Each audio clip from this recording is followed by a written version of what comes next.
পৃথিবী যখন বড় একটি অ্যাস্টেরয়েডের আঘাতে ধ্বংস হয়ে গিয়েছে, তখন এই লোকটি একটি ক্যাঙ্গারুর সাথে বেঁচে আছে। এখন তারা কিভাবে একসাথে সার্ভাইভ করবে, এই সব কিছুই দেখাবো 2022 সালে মুক্তি পাওয়া মুনম্যান সিনেমাটিতে। তো আর দেরি না করে শুরু করা যাক।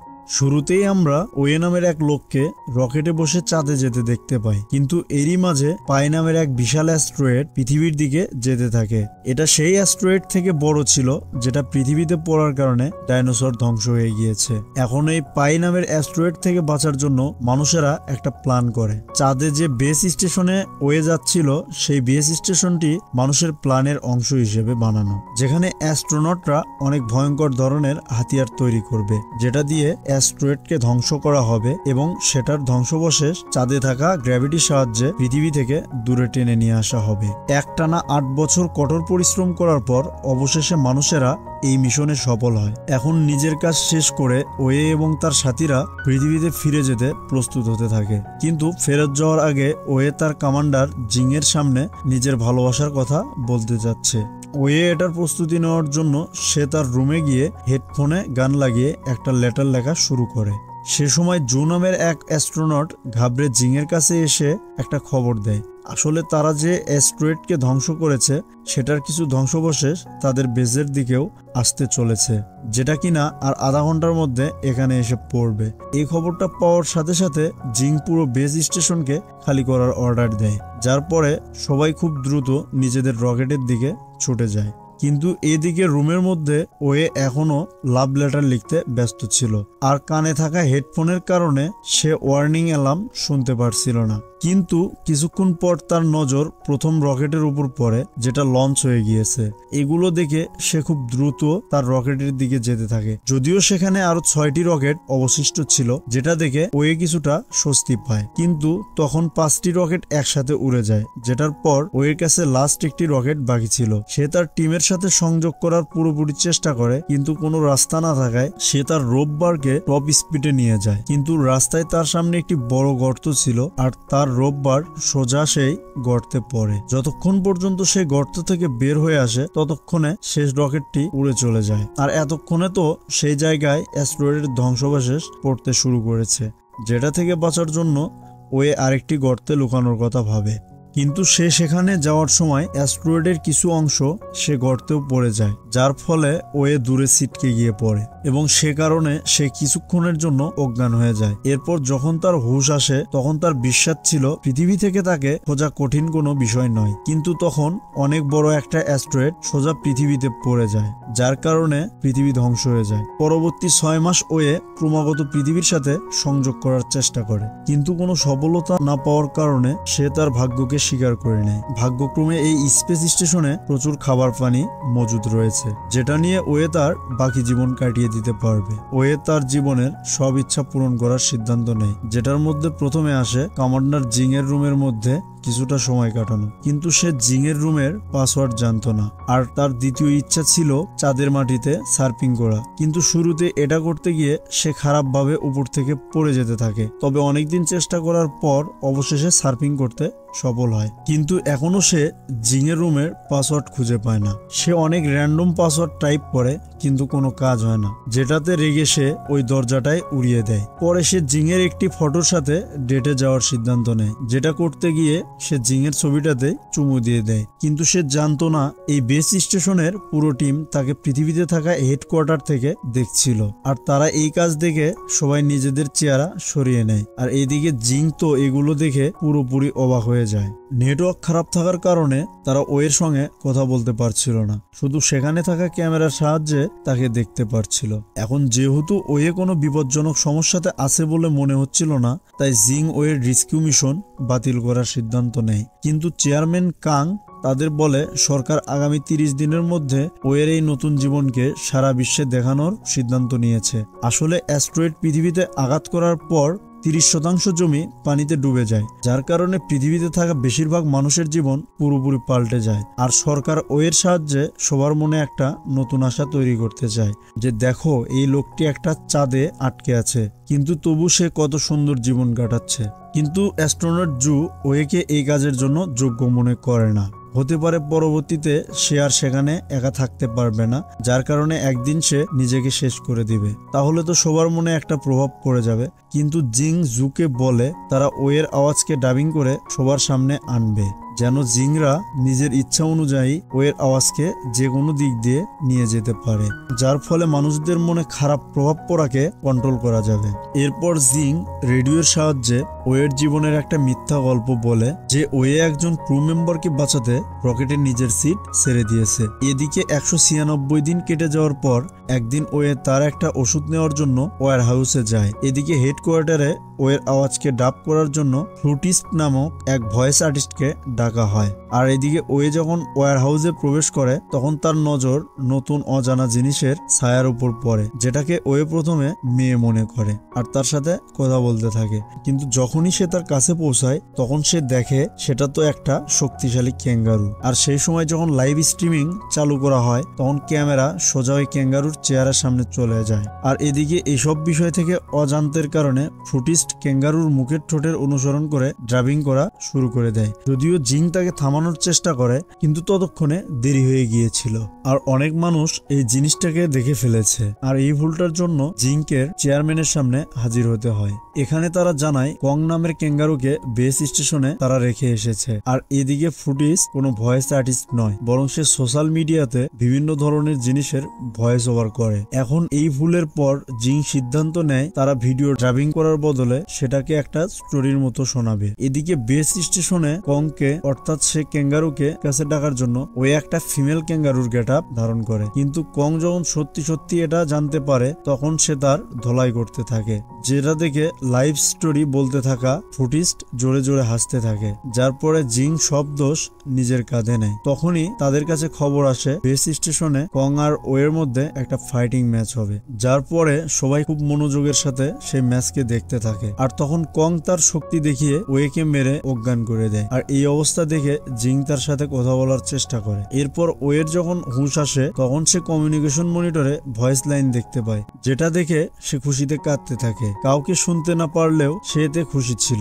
যে পৃথিবীতে এখনো কেউ বেঁচে আছে। নিজেদের মধ্যে সমঝোতা করার পর তারা দুজনেই রোভারে বসে একটি ভাঙা অ্যাপোলো 18 স্পেস ক্রাফটের কাছে যাওয়ার সিদ্ধান্ত নেয়, যেন তারা সেটার ব্যবহার করে লুনার স্টেশনে যেতে পারে। এখানে ওয়ে তার পুরো চেষ্টা দিয়ে লুনার ডককে খুঁজতে থাকে, যেটা কিনা ওয়ের সাহায্য করতে পারবে। এরপর ওয়ে তার পুরো মনোযোগ সেই স্পেস ক্রাফটটিকে ঠিক করার কাজে দেয়, যেটা দেখে পৃথিবীতে থাকা সবাই অবাক হয়ে যায়। এরপর জিং যখন তার ফাইল চেক করে তখন জানতে পারে ওয়ে আসলে ফ্লাইট ডাইনামিক ইঞ্জিনিয়ার ছিল, কিন্তু সেই বেস স্টেশনে মেইনটেনেন্স ডিপার্টমেন্টে কাজ করছিল। এদিকে মোট 282 দিন হয়ে যায়। একদিন ওয়ের মনে পড়ে তারা এখানে থাকা একটি হাতিয়ারকে প্রোটোটাইপ ইঞ্জিনের মতো ব্যবহার করতে পারবে, কিন্তু এটা অনেক বিপজ্জনক। তবে এরপরও কং তার সাথে থাকার জন্য তৈরি ছিল। ওয়ের কথা শুনে অ্যাস্ট্রোনট জু বলে এই কাজটা হবে, কিন্তু সূর্য ডোবার আগে সেটাকে বেসের মধ্যে আনা অনেক মুশকিল, কারণ ওয়ের রোভালটি সোলার পাওয়ারে চলে আর চাঁদের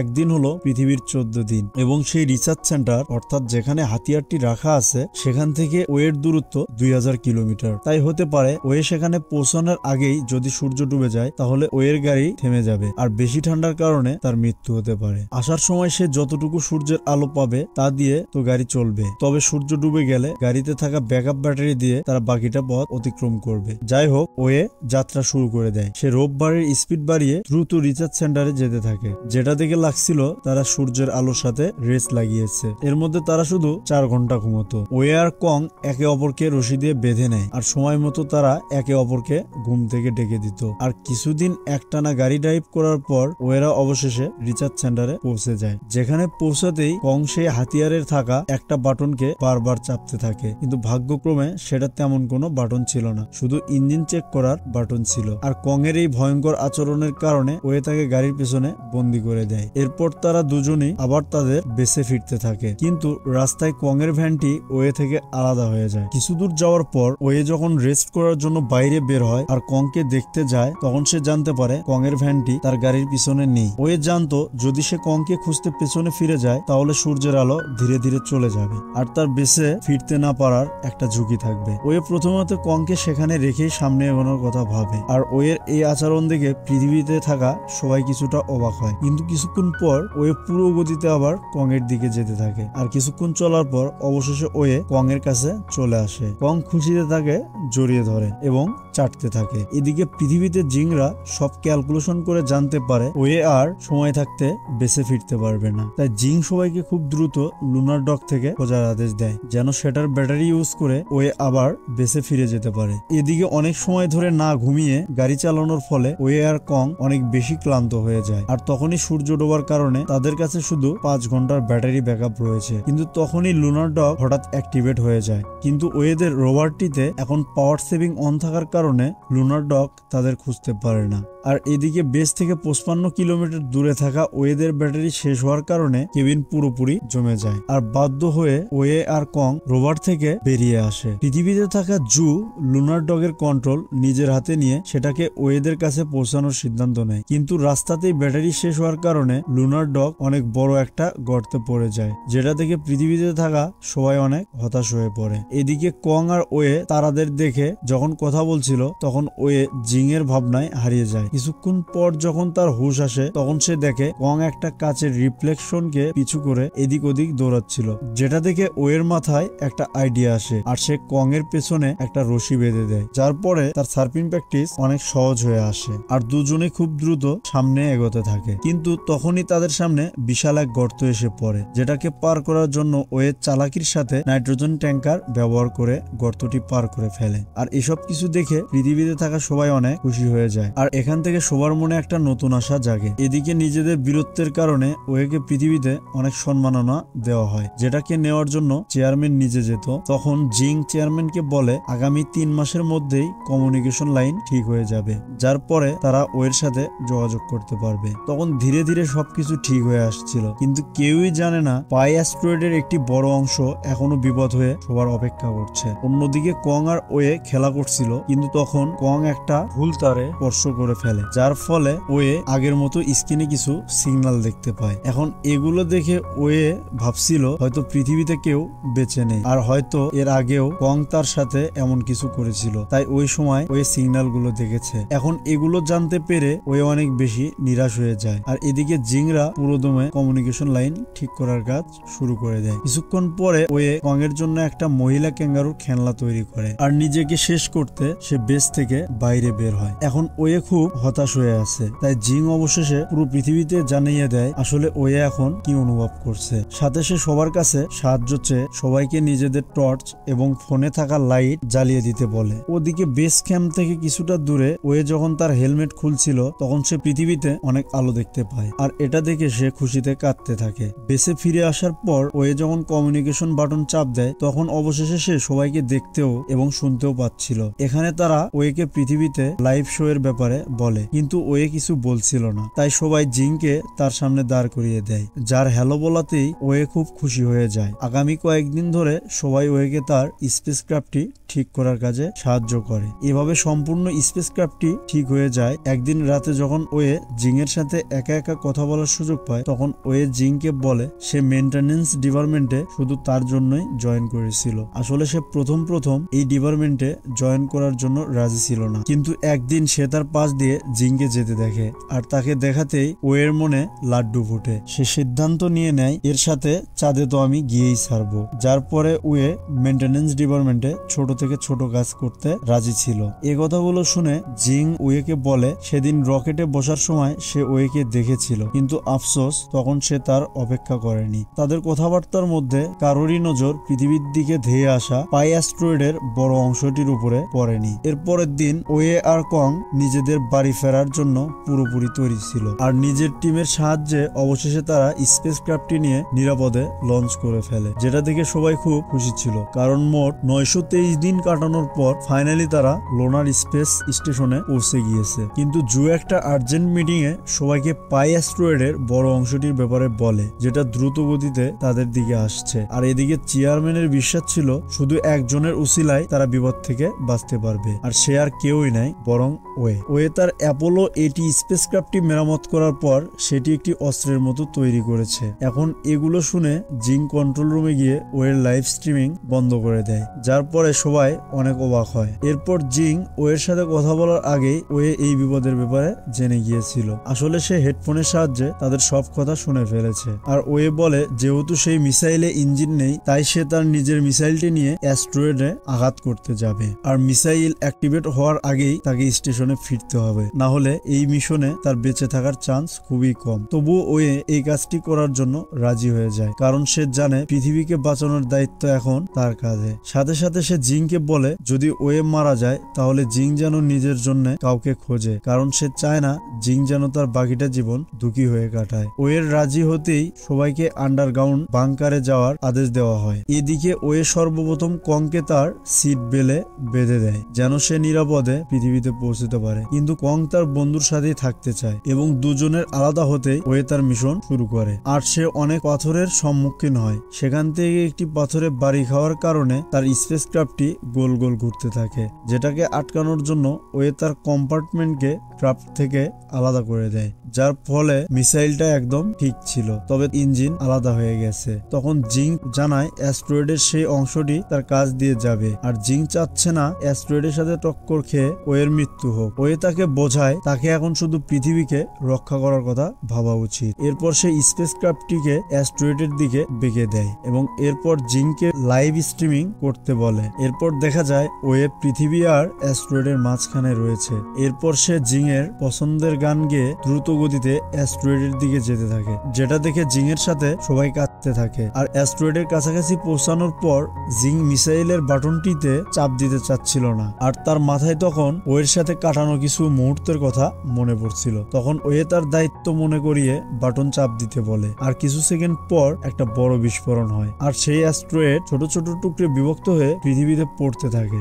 যেগুলোকে দেখতে তারার মতো লাগছিল, যেগুলোকে লক্ষ লক্ষ মানুষের সাথে কংও দেখতে পারছিল। ওয়ের মারা যাওয়াতে কং খুবই দুঃখী হয়ে পড়ে। তারপর একটা ছেলে তার ছোট বোনকে বলে আজ তারা তাদের ঘরে শুধু মুনম্যানের জন্যই যেতে পারছে। আগামী 10 বছর ধরে সবার পরিশ্রমের বদলে পৃথিবী আবার আগের অবস্থায় ফিরে আসে। স্পেস প্রোগ্রামের নতুন চেয়ারম্যান মেসি সবাইকে বলে মানুষরা আবার চাঁদে যাবে, আর এদিকে জিং চাঁদে যাওয়ার জন্য প্রস্তুত ছিল। যেখানে পৌঁছাতেই ওয়ের এখানে কাটানো দিনগুলো দেখতে পাচ্ছিল, যেগুলো দেখে তার চোখে পানি চলে আসে। এরপর সে পৃথিবীর দিকে তাকিয়ে বলে 10 বছর আগে বিস্ফোরণ হয়ে যে অ্যাস্ট্রয়েডের অংশগুলো এখন পৃথিবীর চারদিকে একটা রিং এর মতো ঘুরছে, সেটা সব সময়ের জন্য তাদের মুনম্যানের কথা মনে করিয়ে দিবে। আর এখানে এই মুভির সমাপ্তি ঘটে। তো বন্ধুরা, কেমন লাগলো আজকের এক্সপ্লেনটি জানাতে তোমরা সবাই কমেন্ট করো, আর ভিডিওটি ভালো লাগলে অবশ্যই লাইক এবং সাবস্ক্রাইব করে দিও। তো আমাদের গল্প হবে আবার পরবর্তী কোনো ভিডিওতে।